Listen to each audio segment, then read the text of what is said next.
On the 15th of February 2021, Harry and Meghan dropped a bombshell. Prince Harry and Meghan will give their first interview to Meghan's friend, Oprah Winfrey. The $6 million question, though, is just how far Meghan is going to go. I don't know how they could expect that after all of this time, we would still just be silent. I expect this interview not only to reverberate through the United States and England, but to rock the establishment at its very core. With the Queen also set to address the nation, are both sides now engaged in a war of words? If they keep popping up and making public pronouncements, of course they're going to be in the media glare. The relationship between the Markles and the Windsors seemed like a fairy tale. With the interview, and now allegations of bullying by Meghan inside the palace, which she strongly denies, it appears to be over. Outsiders have struggled to do well when they enter the royal family.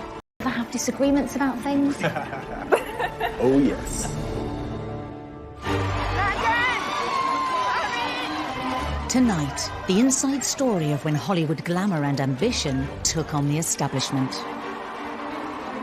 Meghan wanted to have a celebrity boyfriend, and she definitely got that with Prince Harry. Forget the red carpets in Hollywood. This was something else. For me, it's an added member of the family. How did a marriage made in heaven descend into a public slanging match? I think Meghan's Hollywood background would have hit the royal family like a hurricane. Harry felt he was freeing himself, but probably felt like an act of vandalism against the monarchy. Stripped of their titles and patronages, The Sussexes are isolated from what everything the royal family means, and that puts the royal family at peril. exiled from royal life. The Queen's statement's a clean cut. You're out. In other words, you're fired. We miss Harry and Meghan. With just over a day until Harry and Meghan's groundbreaking interview with Oprah, is this the final chapter in their battle with the monarchy? I'm just really relieved and happy to be sitting here talking to you with my wife by my side, because it's been unbelievably tough for the two of us, but at least we had each other. Meghan and Harry, they could have resolved so many issues, but they're stubborn. And is this the moment that Meghan and Harry finally reject royal service in favour of celebrity? There is no relationship between the Markles and the royal family. It had the potential to be so much better than, in fact, it turned out to be.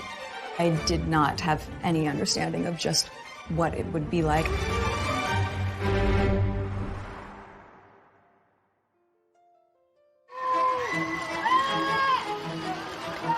Harry new lives away from the royal family, having swapped the regal backdrop of Windsor for the luxurious Hollywood Hills, in a move that echoes Edward VIII's infamous abdication. Quite a lot of us thought back to the abdication crisis in the 1930s when Wallis Simpson, a twice divorced woman, fell in love with a king, and that king, Edward VIII, had to give up his throne in order to marry the woman he loved. Harry and Meghan had to divorce themselves from the royal family, just as Wallis and Edward had to divorce themselves from the monarchy in order to continue their relationship. Now, with the Tell-All Oprah Winfrey interview, are Harry and Meghan distancing themselves from, and even setting themselves against, the Windsors? It strikes me that they feel that they can continue to control media coverage of them, control the way their image is portrayed. Yeah, we'd all like to do that. With the very public and unexpected announcement of their second child, what will the future hold for Harry and Meghan and the monarchy? The sad and harsh reality of this scenario is that by abdicating from the royal family completely, that the Queen and Prince Philip may actually never see the second child. And one can only think how devastating and broken the Queen must feel about that.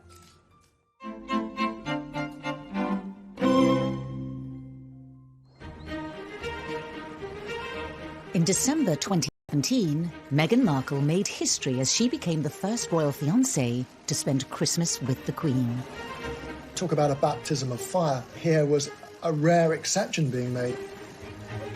Kate Middleton was not invited as William's girlfriend to spend Christmas at Sandringham with the royals, but here was Meghan doing just that. The Queen is very strict when it comes to family, and so to be invited was quite a significant thing. I'm sure Meghan Markle was absolutely terrified.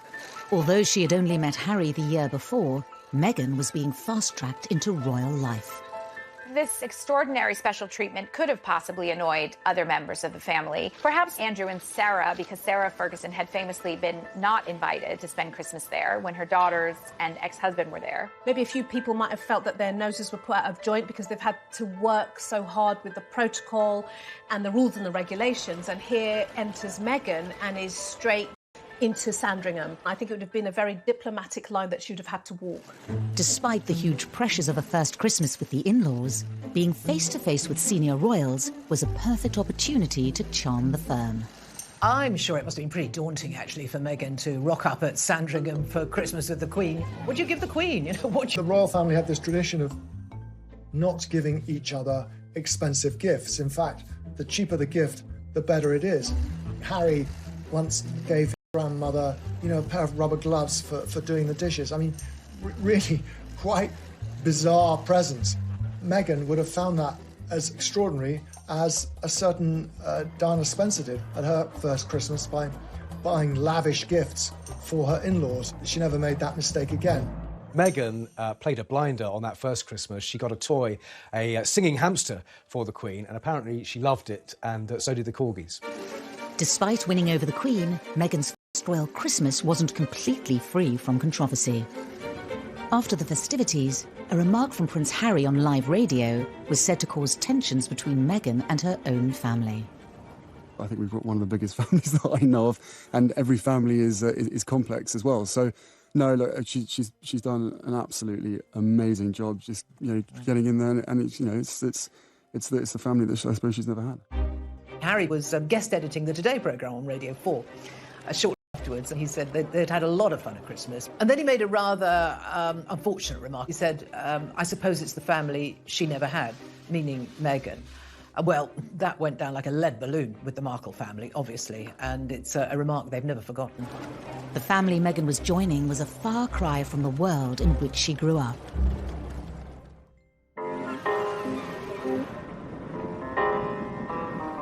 It was against the golden backdrop of Hollywood that Meghan's parents, Doria Ragland and Thomas Markle, first met. Thomas went into the entertainment industry and became a lighting director. And it was when he was doing that job on the show General Hospital, a big show, that he met Doria, who was training at that time as a makeup artist. She was 12 years younger than him, but they fell in love and got married, and Meghan came along a couple of years later. Thomas had been married before, and he had 2 children, much older than Meghan, from his first marriage. Thomas Jr. and Samantha, her 2 half-siblings, they weren't close to her. She was not close to them. Despite her parents divorcing when she was young, Meghan enjoyed a supportive upbringing with both Doria and Thomas, evident in intimate home videos that have been shared online. Go ahead. Daddy's kitchen. It's pretty. That's our See and hear her energy, and it all feels like these are the positive highlights of somebody's childhood growing up.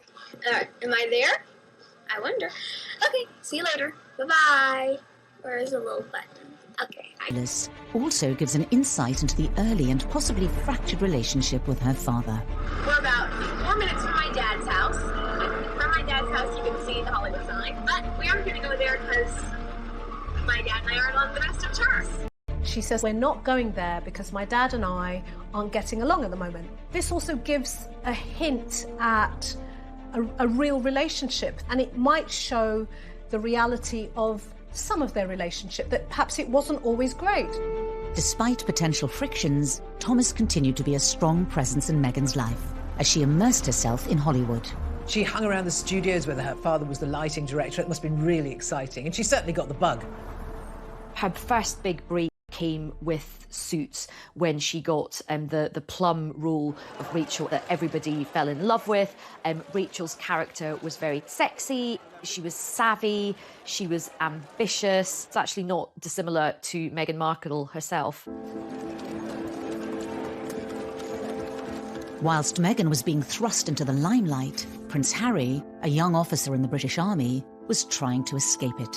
And what do you think the public perception of Harry is? I don't know, it fluctuates. It depends on what the media want to write, I suppose. But they're two very different things, what the public think and what the media think. The British public have always had a huge amount of affection for Prince Harry, but certainly the press have had quite a love-hate relationship with him. He was seen as a bit directionless. He was seen as a bit of a party boy. He liked having a good time. Despite being labelled a party prince, as he entered his 30s, Harry proved that he still had an important role to play within his family. He created some wonderful initiatives, the Invictus Games, which was really his baby. He also worked on Heads Together, you know, taking away some of the stigma surrounding mental health and mental health issues, being very open and honest about his own struggles, which was incredibly brave. And Harry was, at that time, arguably the most popular royal. In 2016, Meghan touched down in London. The last thing she would have expected was a blind date with the fifth in line to the throne. It's a lot easier if you have a boyfriend that understands the press and understands fame. And she definitely got that with Prince Harry. You could be a more famous man in all the world than Prince Harry.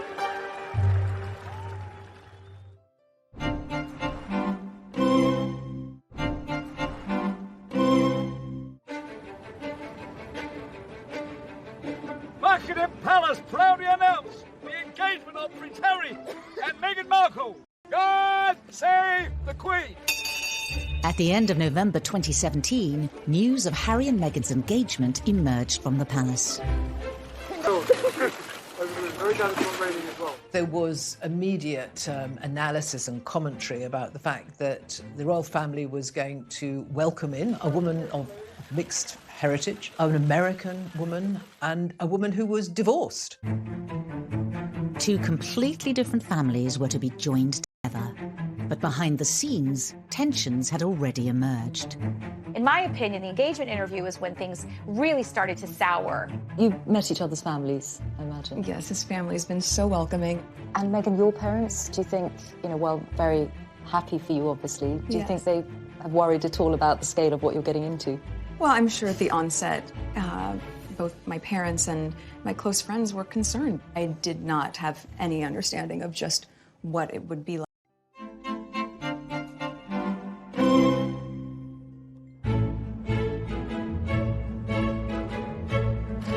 The year before their engagement announcement, Meghan had landed in the UK to promote her latest season of Suits. Lizzie Cundy spent time with Meghan as she settled into London life. Meghan and Harry were set up on a blind date by a mutual friend. They immediately clicked. Harry actually said it was like love at first sight. She was so open, and he thought she was so sweet. And they just got on like a house on fire. Oh, yay! Thank you for watching. Hi there. Hi, Meghan. I'm Gerard. Hi, Gerard.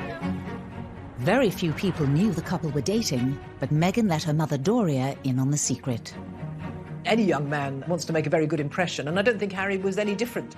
So when they met in LA in a rather luxurious mansion, he was a bag of nerves, apparently. She rather less so. She said that the meeting was a little bit surreal. I suppose it would be. Hey, Mum, here's a prince. But it went very well, and Harry has become extremely fond of Doria. She's been a close part of their lives pretty much ever since. But Harry and Meghan didn't meet with her father, Thomas. This is one of the great what-ifs of the whole saga. Why didn't Harry go to Mexico to meet him? Why didn't Meghan take him? Why didn't Harry insist before it all blew up? I mean, the whole thing was so avoidable, and I think Harry does have to take some responsibility for that. Thomas was simply not part of these early meetings. She seemed, as she got closer and closer to Harry and a royal life, to be less and less inclined to rekindle her relationship with the Markle side of her family. For a few months, Harry and Meghan were able to keep their relationship from the outside world. But eventually, their secret got out. There weren't many that knew, only a very few friends. Then suddenly it got leaked to the press that Harry had a new girlfriend. If you haven't read any of that coverage, she's Meghan Markle. About it. And Harry knew more than anyone things were going to change. Whilst Harry was used to intense media pressure, nothing could prepare Meghan and her family for the attention that followed. After the relationship became public, there was a huge amount of interest in Meghan. Some of it was extremely negative. There were things like that that I think put a really bad taste in Harry and Meghan's mouth in terms of the underlying and even blatant racism. With the glare of the world's media now upon both the Markles and the monarchy, questions were quickly asked as to how the relationship had reached the press.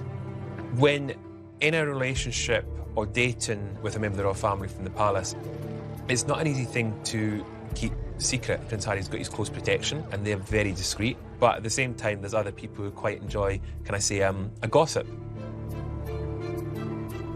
In the case of the leak about Meghan and Harry's relationship, which Harry was said to be incandescent and furious about, was rumored to have come from someone in Prince Andrew's camp. I have no idea if that's the case, but what I can say is that there are so many leaks in the family. There were rumors about Harry's new girl, and he was madly in love, and those got out, and I don't think Harry was quite prepared for all of that when it happened.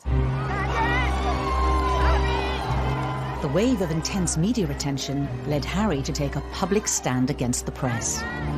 An explosive public statement from Harry was the first indication that the press were now on notice. He requested the media pause and reflect before any further damage is done. The one thing the royals are meant to do is make sure that everyone is on the same page. And the fact is that the Prince of Wales was abroad on an official tour. Charles himself was only given a matter of moments to scan his son's statement.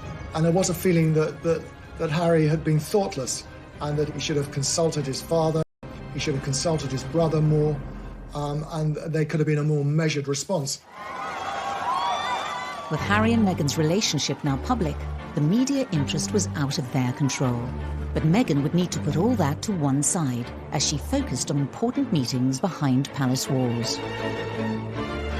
Meeting your in-laws is always a bit of an ordeal, isn't it? And meeting your in-laws when one is going to be a future king, meeting Prince Charles, must have been quite tough for Meghan. A bit daunting. But she is a strong woman. She probably marched in there and just got on famously because she's a woman with lots of opinions, lots of views, and a confident woman. And those are the kind of attributes that Charles likes. Charles famously adored Meghan. That first meeting went extraordinarily well. She was welcomed as a daughter, even more so than Kate Middleton was at the very beginning.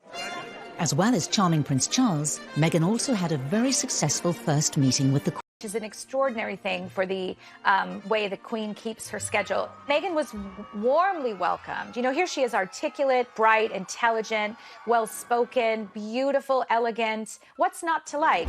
Despite charming Harry's family, did Meghan soon start to resent aspects of royal protocol? The Markle way, it seemed, was not the Windsor way. Meghan's first real reality check with how royal protocol works was when she was wearing a necklace with H&M on it and then told to remove it by senior courtiers because it might encourage the press. To be told what to do must have been quite a shock. Anyone would kind of think, hang on, wait a minute. Someone telling me what to wear and which jewellery to wear? Excuse me. Was it an early sign Meghan wasn't prepared to toe the royal line? She likes to have the freedom to do what she wants and when she wants. She wouldn't want to be told, you know, what to wear at any occasion. You could look at this instance and say, was that the beginning of Meghan saying, I'm not going to have people like this controlling me?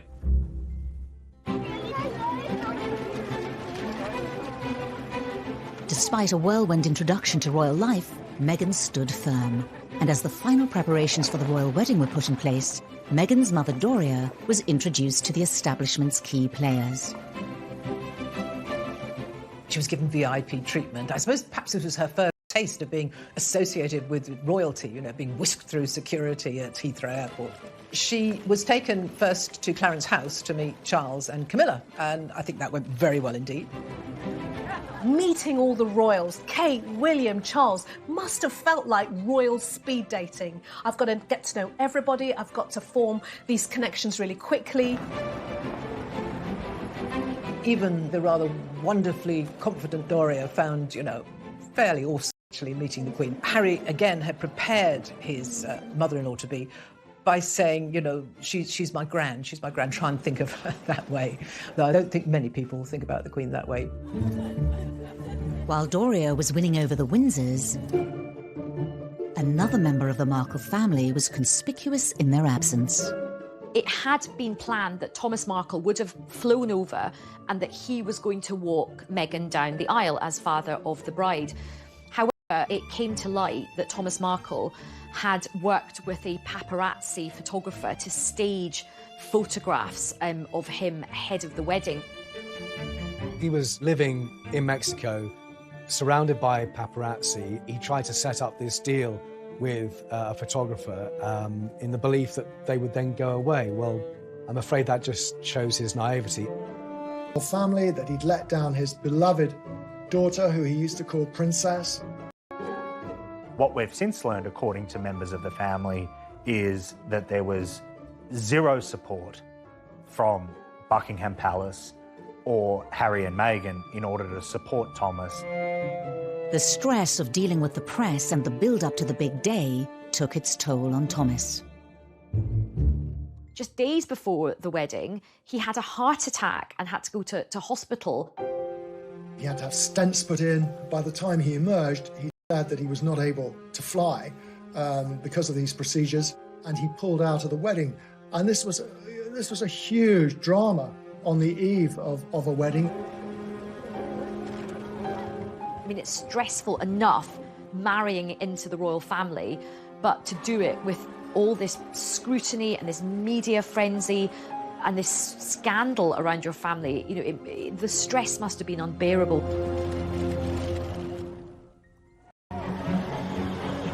Despite the frenzied build-up, Harry and Meghan's big day was finally upon them.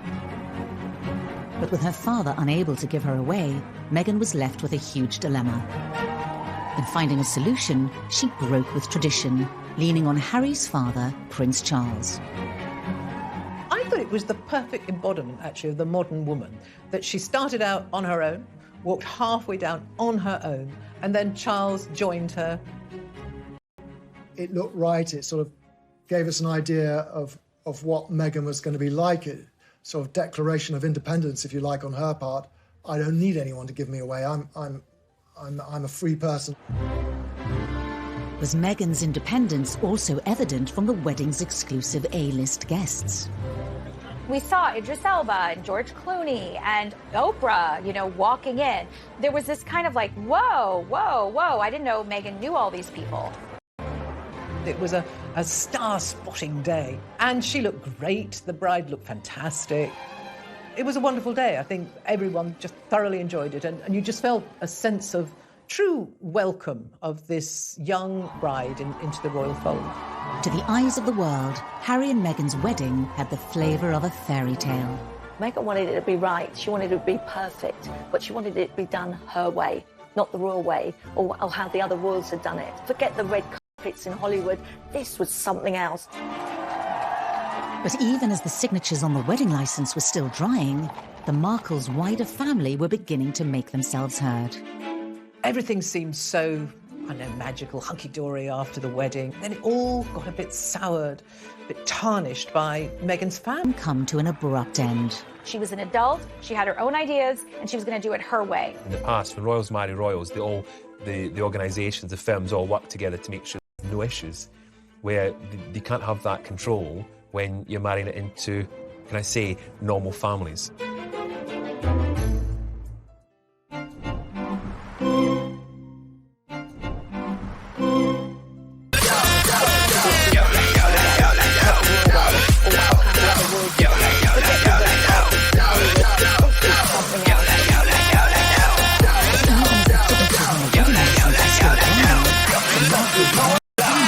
Ta là một gia đình là phải nhiệt tình để mà uống hết mình ta cùng nhau sắp sinh vì bất khả ép bất khả tư lừa được cũng ép sắp ép cũng phải như nếu hôm nay đã đông vui như thế thì không say là không về.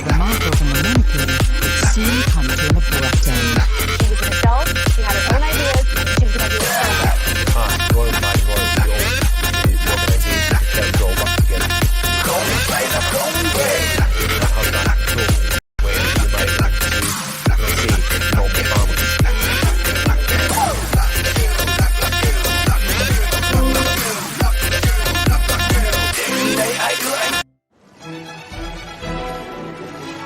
Just days after their wedding, the new Duke and Duchess of Sussex was seen at their first official engagement, a garden party at Buckingham Palace. This one actually was a little bit special because the theme was Prince Charles's 70th birthday. And that must have been extraordinary for Meghan. From the first instance, the Queen had implored upon the Windsor family to embrace Meghan. Not only because she was a person of colour and someone from an international country, but that she had this charm about her, almost this sassiness. Everything seems so, I know, magical, hunky-dory after the wedding. We've got this wonderful new mixed heritage, modern woman as part of the royal family, such a symbol of the monarchy moving with the times. And then it all got a bit soured, a bit tarnished by Meghan's family piping up again and again.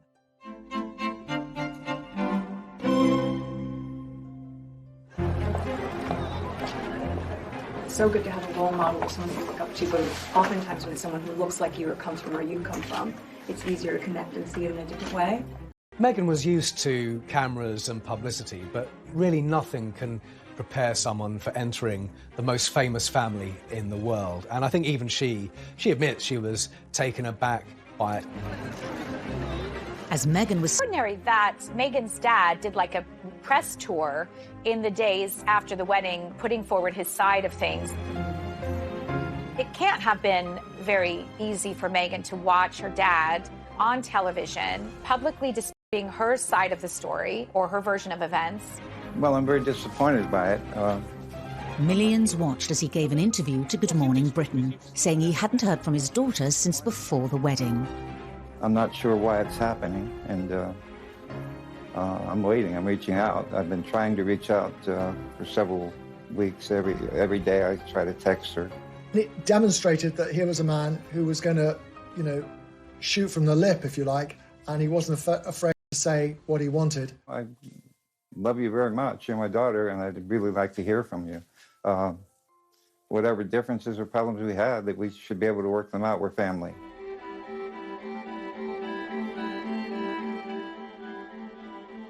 If you think about a father-daughter dynamic, and this is an intimate family space. So there are now three of them. It's Meghan, it's Thomas, and it's the media. I do have sympathy for Thomas Markle. This was a guy who had never been a celebrity, had never courted fame and being a celebrity, who was thrust into a national spotlight with zero support. In the past, when royals marry royals, the organisations, the firms all work together to make sure there's no issues, where they can't have that control when you're marrying it into, can I say, normal families. Seemingly to cope on his own, Thomas continued to speak out in the press. Meghan took full control herself because it was her dad, and the palace didn't feel that they could step in and insist on how she handled things with her father. She was an adult, she had her own ideas, and she was going to do it her way. If that's the case, it was a gross miscalculation and a huge mistake. Where was any help from Harry or anybody in the royal household to give him some guidance? Was he even offered it? Did he turn it down? I don't know. As her deteriorating relationship with her father continued to play out in the press, Meghan became centre stage in the royal family. Once you're in the family firm, you are put to work, and I covered their first big tour in the autumn, which was Australia, New Zealand, Fiji and Tonga. It was relentless, but, they were the most famous couple in the world, and the world wanted to see them. I think for Meghan, it might have been a bit of a shock because these tours are quite full on. The long days, the long hours, lots to do. British royalty and how to do things. Then a surprise announcement by the couple wrong-footed the royal press pack, signalling that from now on they were determined to do things their way. The palace press officials were there going through the itinerary, and at the end of that, the British royal correspondents called into a corner and we were told, oh, and by the way, she's pregnant. It's like, what? It was massive news and strange timing, but I think Harry and Meghan made that announcement because who knows, in those early stages of pregnancy, she might have suddenly felt that tour was going to be a bit hardcore and she'd need time off. As Meghan and Harry prepared to start a family of their own, wider members of the Markle family began selling stories to the tabloid press. Meghan's half-siblings, Thomas Jr. and Samantha, just seemed incapable of keeping quiet at this point. Every other week, it seemed, they came out with some more very cruel criticism of their half-sister. The fact that none of them had been invited to the wedding clearly rankled hugely. You know, Meghan's answer to that was that they played very little part in her life. In a remarkable interview for ITV, Samantha criticised her stepsister. The smiling and the waving and, you know, the contrived British accent, you know, it was all seemingly great and wonderful then, but when the public began to criticize some of the expenditures and the behaviors and protocol that had been broken, the tune changed. The Queen and members of her family must have been very disappointed, is probably the word, that Meghan's family had chosen to speak out in the way they did. What are the chicken eggs? So was Meghan's key ally in the Windsor camp also now under pressure? Charles has tried to be a support, a listening ear, to give guidance, to help the couple. But from the very beginning, Harry and Meghan have done things their way. The couple themselves were under increasing pressure in the media. Now the £2.4 million renovations to Frogmore Cottage came to the fore. Harry and Meghan took any kind of criticism very personally, and none more so than the debate over the renovations to Frogmore Cottage. Frogmore Cottage is not a cottage. It's quite a few different buildings that they've knocked through. Spent a lot of taxpayers' money on renovating it. Harry took grave exception to this idea that they were lavishing public money on something which was unnecessary. And it did feed into the narrative, as far as he was concerned, every motive and everything they did.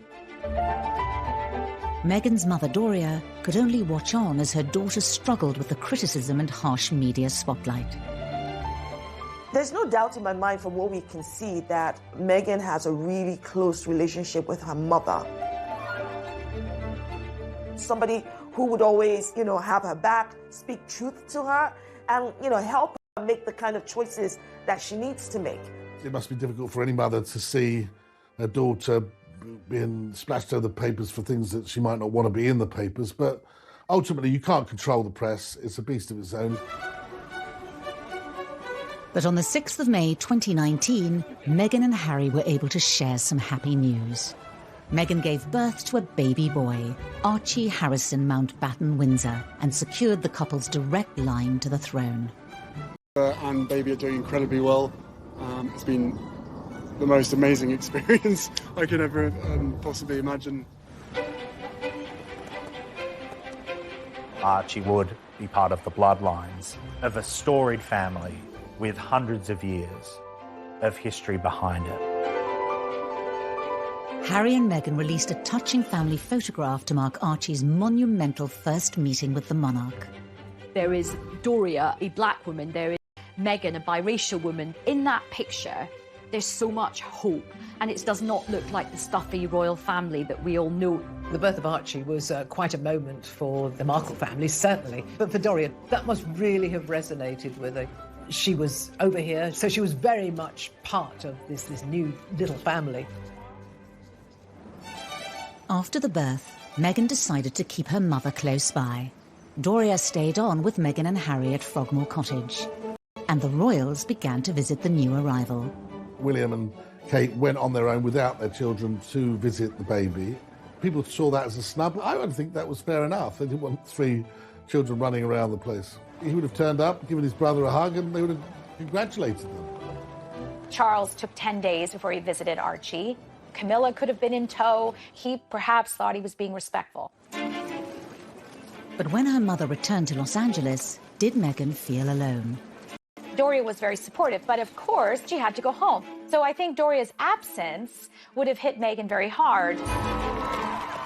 In public, the Sussexes appeared to be content with royal life, but behind the scenes, cracks were beginning to appear. I think she did feel very misunderstood and she felt trapped. And so she decided to do something about it. And I think that she and Harry kind of fed the monarchy. They wanted an exit strategy from the royal family.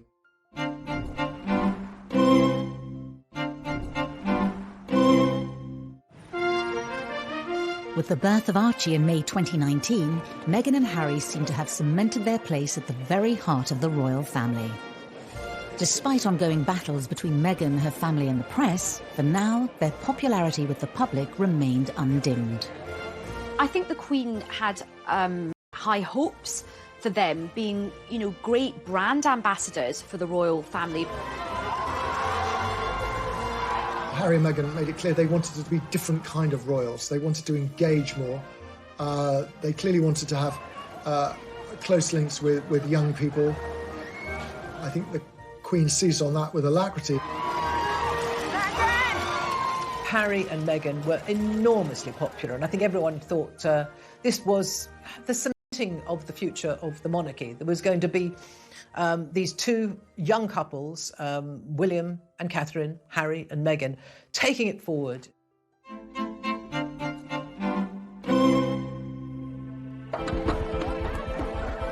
In September 2019, the new family embarked on a tour of Southern Africa. On the surface, they seemed happier than ever. You have given us so much inspiration, so much hope, and above all, you have given us joy. Thank you. But in reality, they felt under pressure.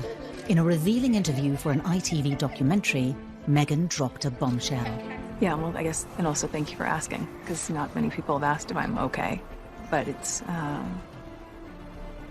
very real thing to be going through behind the scenes. Remember, at this point, she's had an absolute beating from the press on a sort of daily basis. She had this horrible fallout with her father. She's also a new mother as well, and you can just see the sort of weight on her shoulders. Her mother would have been heartbroken that her daughter was experiencing all of this. The interview seemed to mark a sea change in the once happy relationship between Harry, Meghan and the rest of the royal family. Meghan seemed intent on sort of ripping up the royal guidebook, if you like, and doing things her own way. Over time, that turned into a stance against what's perceived to be royal norms, not speaking out, not seeking publicity, not challenging the press. And as much as the Queen tried her hardest to ingratiate. One of the rules of being a member of the royal family is you never complain about anything. So I think that they would have been furious. And the sad thing is, I think, she was just being honest about how she felt, but that interview probably made things about 100 times worse in terms of already frosty relations. For William, Charles, the Queen, duty and public service and loyalty to the institution always comes first. Being selfless is the creed by which the Queen, Charles and William live by. Harry then opened up on the relationship with his brother William. He revealed his true feelings to journalist Tom Bradby. Inevitably, stuff happens, but look, we're brothers. We'll always be brothers. We're certainly on different paths at the moment, but I will always be there for him, and as I know, he'll always be there for me. Harry's revelation further fueled the rumours there had been a breakdown in relations between the two couples. Was it now Harry and Meghan versus the monarchy? I think it stemmed from William giving what he believed to be good brotherly advice to Harry. Make sure about your feelings about this girl. And from what we gather, it was those words, this girl particularly, that riled Harry. We, the media, went a bit to town on that fab but that wasn't to be. It's really sad because when I was working for them, Prince William and Prince Harry, they were close. For the Queen and Prince Charles, this fallout would have been disappointing. Harry and Meghan were now fighting battles on multiple fronts. As the negative headlines continued to engulf them, they became increasingly frustrated with palace protocol. I think someone like Meghan, who's always been very outspoken, would have struggled very much with not being able to comment and put out her version of events. This is not what happens in Hollywood. Meghan couldn't do that as a member of the royal family, and that would have been maddening for her. Hello. Harry and Meghan's ongoing battle with the media came to a head in February 2019, when excerpts of a private letter sent from Meghan to her father were published in the British press. This letter was such a watershed moment, and I think this was the point at which, this was the straw that broke the camel's back, and they announced that they were going to fight back and that they were taking legal action against associated newspapers. Meghan believes that her privacy has been invaded, that she has the copyright over those letters, and Thomas Markle believes the opposite. And remember, he hasn't even met Prince Harry at this point, so there was a possibility that had this gone to court, the first time at Nightmare, it was very, very high stakes. A recent ruling in the case went in Meghan's favour, but there's still a possibility they could end up in court. There is one residual issue over copyright, and I think that certainly the Mail on Sunday and associated newspapers will be pushing hard to try and get that to court. In the wake of their legal action against a section of the British press, Harry and Meghan announced they were taking a 6-week break from royal duties and heading to Canada to spend Christmas with Doria. What you do sometimes psychologically for yourself is remove yourself from a situation that you find difficult and painful and put yourself in a space that you feel might be more nurturing and safe and secure. Christmas is a very, very important part in the Queen's calendar. She likes to draw her family around it. She and Prince Philip were getting older. They knew that there wouldn't be too many more Christmases, and they must have been disappointed. Christmas at Sandringham is quite a formal affair, so it must have been great for Harry and Meghan to have the informality of a Christmas in Canada. Doria could not be further away from the stuffiness of the senior members of the royal family. Although the festivities may have been relaxed, were decisions about the growing divide between Harry, Meghan and the monarchy being considered in Canada. I suspect that Meghan uses her mother a great deal as a source of wisdom and advice. I'd be astonished if during that time both she and Harry, no doubt, hadn't spoken about the fact that they actually wanted to step back as senior royals. They wanted an exit strategy from the royal family. Doria and Meghan are extremely close. She missed her mum, and she wanted Doria to be very much part of the family unit. When Harry and Meghan returned to Britain in January 2020, they made a shock announcement. In a statement released in the last few minutes, they say they intend to step back as senior members of the royal family and work to become financially independent. The royal fern had been here before. It was an electric moment in royal history. Diana had essentially left the royal family, and before her, Fergie. Edward VIII left the royal family. He abdicated.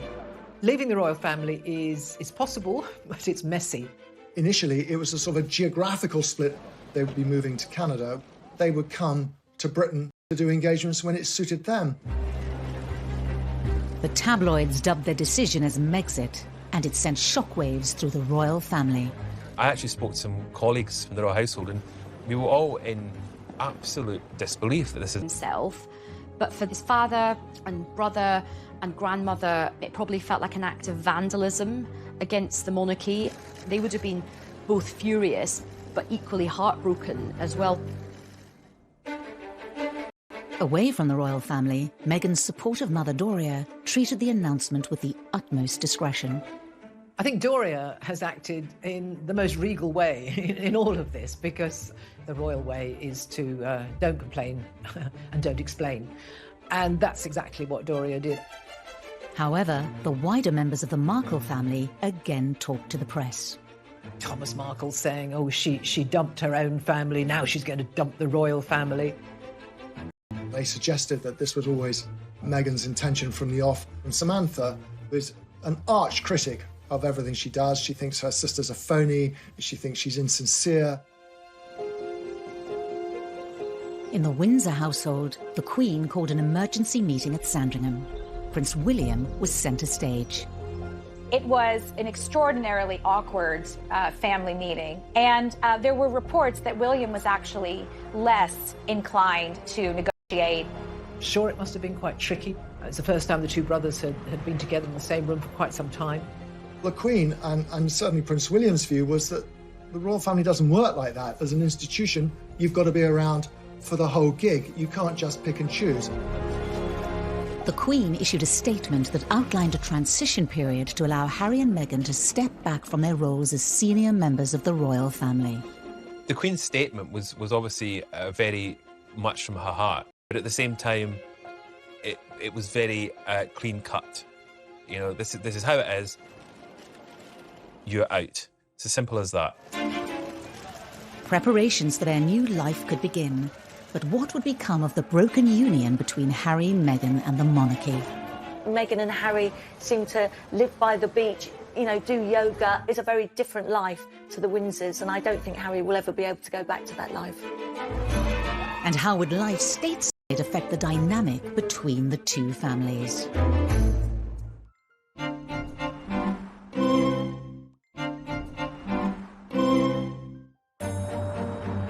In January 2020, Harry, Meghan and Archie left behind their royal life and home at Frogmore Cottage for a new life abroad.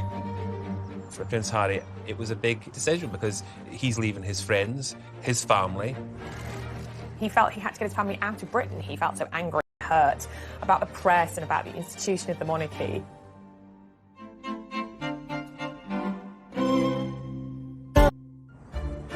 Barbara in California, a familiar glitzy surrounding for Meghan.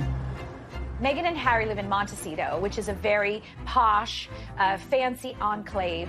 I happened to live there for 4 years. It's very private. We know that Oprah is a neighbor, Katy Perry and Orlando Bloom. They all live nearby. Montecito residents are very protective of their own. They won't talk about Harry and Meghan much to the press, and I should know because I've tried. She wanted to be around the place she knew. Meghan didn't know hardly anyone here in the UK, and it can be a very lonely place in the palace. She didn't want that life. She wanted to be free. So I do feel Meghan had that influence over Harry to say, look, I'm not happy with this, and I'm going to the States. That's what Meghan wanted, and that's what Meghan got. They reportedly bought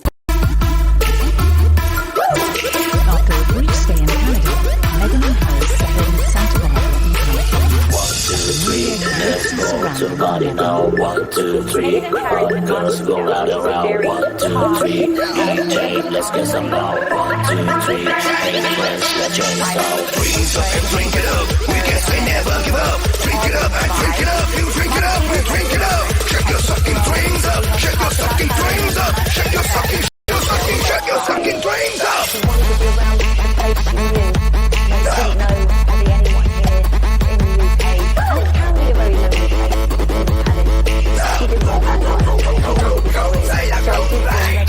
So I do feel Meghan had that influence over Harry to say, look, I'm not happy with this, and I'm going to the States. a 9-bed, 16-bath mansion for £11.2 million. They've seamlessly slipped into the Californian lifestyle, a million miles away from the Windsors' world. Their friends are not going to be members of the aristocracy with wonderful estates in Scotland to shoot grouse on, but Hollywood and a celebrity culture. Oprah Winfrey's a friend of Meghan and Meghan's mother. They're friends with the Clooneys. They're making connections all over Tinseltown. Harry and Meghan have been spotted at the beach cycling with Archie in tow. They have a wonderful lifestyle in California in the sunshine, and I can't imagine Meghan ever wishes to be back in rainy Windsor. But you do wonder sometimes what Harry thinks of all of this, and is he in fact missing his old life? Meghan and Harry seem to live by the beach, you know, do yoga. It's a very different life to the Windsors. What tore Harry from the British people was Meghan Markle, the decision to move to Los Angeles. Meghan never lost that desire. was what she wanted. The move has only deepened the divide between Harry and Meghan and the monarchy. Meghan's mother Doria is now just a 90-minute drive away, a stark contrast to over 5,000 miles from the Windsors. Harry loves Charles. You know, they clearly have a strong bond, and now they are literally not as close as they used to be. I think they are staying in touch over Skype and Zoom, but it's not the same, is it? I'm sure it pains Charles that he will not have an active role in the upbringing of Archie. Harry seems to have an absolutely brilliant relationship with Doria.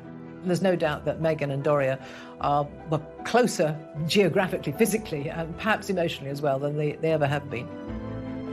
Doria apparently enjoys feeding wee Archie organic food, and she's also a trained yoga instructor as well. So I have these visions of them doing baby yoga together. So I think he's definitely a very cool, hippie Californian baby. But could Harry and Meghan's plan to build their brand and become financially independent from the Windsors push the families even further apart? They recently released a promotional video for their podcast with Spotify, which reportedly looks set to bring them in around £30 million. We created virtual audio to make sure that we can elevate voices that maybe aren't being heard and hear people's stories. And the biggest part of this is trying to create this community of where you can share. Their biggest and perhaps most lucrative signing is with Netflix, rumoured to be worth over £100 million. But will the inevitable publicity from their deals be seen as a step too far by the firm? Effectively, the money that they are being paid is because of their platform as royalty, as members of the royal family. And that's quite tricky. People always want the most compulsive viewing and the things that are going to command the most column inches, and effectively that then translates into dollars. Are those personal and intimate revelations? So I think that will be a very tricky tightrope for the couple to walk. They've created a new standard, and that is one to exploit themselves for profit. Meghan is creating a new form of celebrity for herself by securing deals with media conglomerates in the tens and hundreds of millions of dollars, sets her on a path to unparalleled stardom. Let's not be surprised if you see her return to acting. This here, right there, is the house from The Fresh Prince of Bel-Air. However, in February 2021, it was Harry, not Meghan, who took centre stage on CBS. It's 17 minutes skit with James Corden. It is really fun. It is very showbizy, it is very celeb-y. You're not my wife. In an unprecedented move, he gave a candid TV interview to his long-term friend James Corden. Interesting, my grandmother asked us what Archie wanted for Christmas, and Meg said a waffle maker. She sent us a waffle maker. I think it's quite tricky for Harry because we know that one of the things that he found very uncomfortable was the press coverage. He is then talking about his personal life, he's talking about his grandparents, and that is going to be written all around the world. It's going to be turned into more clickbait. By choosing to do these interviews, it frankly just encourages more of that stuff to be written. I mean, why did you feel that was... Harry, in a bombshell move, also spoke openly about his move away from the royal family. It was stepping back rather than stepping down. Right. You know, it was a really difficult environment, as I think a lot of people saw. We all know what the British press can be like, and it was destroying my mental health. The actions of Harry and Meghan in the United States goes against the very grain of the royal rule book. At the very core of this brand-building exercise is not Harry, it's Meghan. There is a delicious irony where they live in Los Angeles, the heart of the paparazzi. At the same time, in London, they're fighting these legal arguments, and that must not be lost on the royal family itself. It's almost cringeworthy to an extent. As they embark on this brand-building exercise, we're only going to see earthquake after earthquake shattering Buckingham Palace. They know what makes money, they know what makes people tick, particularly Meghan Markle does. I mean, let's hope they don't get like the Kardashians, that's my only worry. I think that there were people who truly wished them well, but of course there were also people who wanted to poke, holes into their love affair and bring out as much dirt as they could. I think they found a way to say, you know what, enough is enough. We refuse to be pillars of abuse. Then on the 14th of February 2021, they made another surprise announcement. There's a new baby on the way, but I think that is going to, in some respects, draw them further apart. And in the days that followed, a war of words erupted between Harry and Meghan and the monarchy. Taking part in such a high-profile interview with somebody like Oprah Winfrey, improve relations with the royal family at all. The Queen had no choice but to strip them of the titles.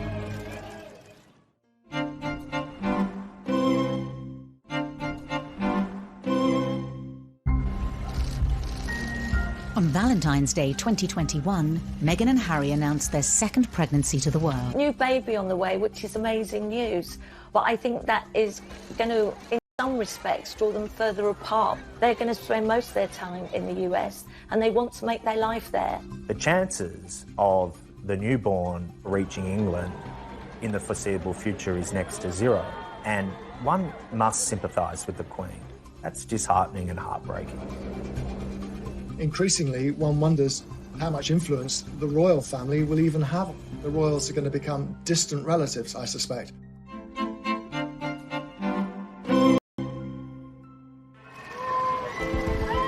A year on from the bombshell announcement that Harry and Meghan would be moving away from the royal family, they made it clear they would be staying in California. Harry and Meghan's exit from the royal family ended today as it began, with considerable acrimony. Buckingham Palace confirmed that the couple would be stripped of all their honorary titles and royal patronages, including Harry's military titles and Meghan's role as Vice President of the Queen's Commonwealth Trust. I think Harry wanted it both ways. He wanted to be able to live a life free of responsibility, but still make change. And the reality was the Sussexes in another country are isolated from what everything the royal family means. And that puts the royal family at peril. So the Queen had no choice but to strip them of the titles. Within minutes of the Buckingham Palace announcement, Harry and Meghan responded, stating that they remained committed to their duty and service. Their quick-fire response was reportedly deemed disrespectful by palace officials. I think Charles and William, and certainly the courtiers of the palace, felt that Meghan and Harry's pushback was disrespectful. It was petulant, it was resentful, and as one said to me, you don't disrespect your granny. Just days earlier, Harry and Meghan had shot an intimate tell-all television interview with their friend and broadcast legend, Oprah Winfrey. Then in the days building up to the broadcast, newspapers claimed that Meghan now faced a serious bullying complaint against her whilst at Kensington Palace. Her spokesperson said that she was saddened by the reports. Relations appeared to have finally hit rock bottom. The $6 million question, though, is just how far Meghan is going to go. The full truth, as she sees it, would be highly explosive, but it would certainly burn all bridges with the institution she has left behind. Whilst the news reportedly came as a surprise to the royal family, excerpts from the groundbreaking interview were later teased in the media. I'm just really relieved and happy to be sitting here talking to you with my wife by my side, because it has been unbelievably tough for the two of us, but at least we had each other. She's open, she's honest, and she doesn't care about that impact. The interview's scheduled broadcast date has caused another row. With 99-year-old Prince Philip in hospital, the timing has been criticised by the media, including Piers Morgan on Good Morning Britain. And I'm sorry, I think we're entitled to say this is incredibly distasteful, to be doing this kind of confessional in which they're bound to be critical about the royal family and the monarchy at a time when his grandfather is in hospital and clearly quite seriously ill. He wouldn't be in there for 2 weeks. It does smack of hypocrisy, taking part in an interview, such a high-profile interview, improve relations with the royal family at all. In the days leading up to the broadcast, new revelations from the interview exposed the increasingly bitter war between Meghan and the monarchy. How do you feel about the palace hearing you speak your truth today? I don't know how they could expect that after all of this time, we would still just be silent if there is an active role that the firm is playing in perpetuating falsehoods about us. It's almost like Prince Harry driving a wedge with a sledgehammer through his relationship with Prince William. William, as a staunch advocate of everything that the royal family means, is obviously going to be dragged into this. I expect this interview not only to reverberate through the United States and England, but to rock the establishment at its very core.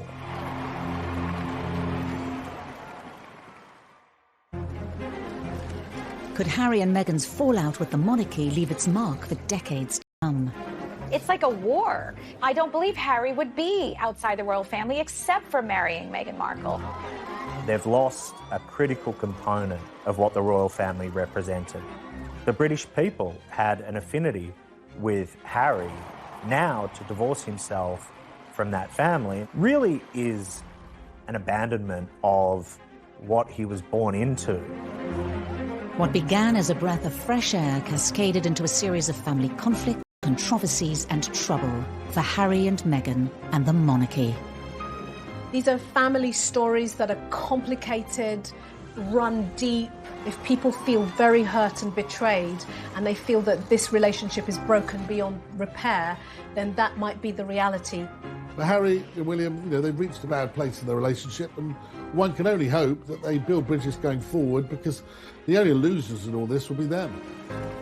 Meghan and Harry could have resolved so many issues, but they're stubborn, and it's very hard to see how there can be any long-term relationship with Meghan and the Markles going forward.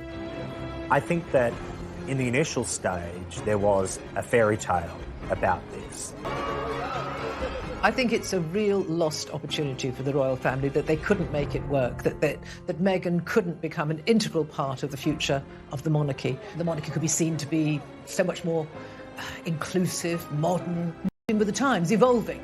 I think it is extremely sad.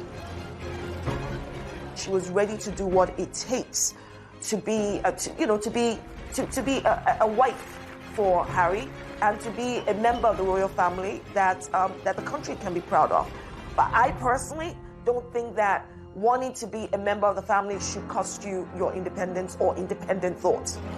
Meghan's Hollywood background, Meghan's expectations as a celebrity would have hit the royal family like a hurricane. And now, look where we are.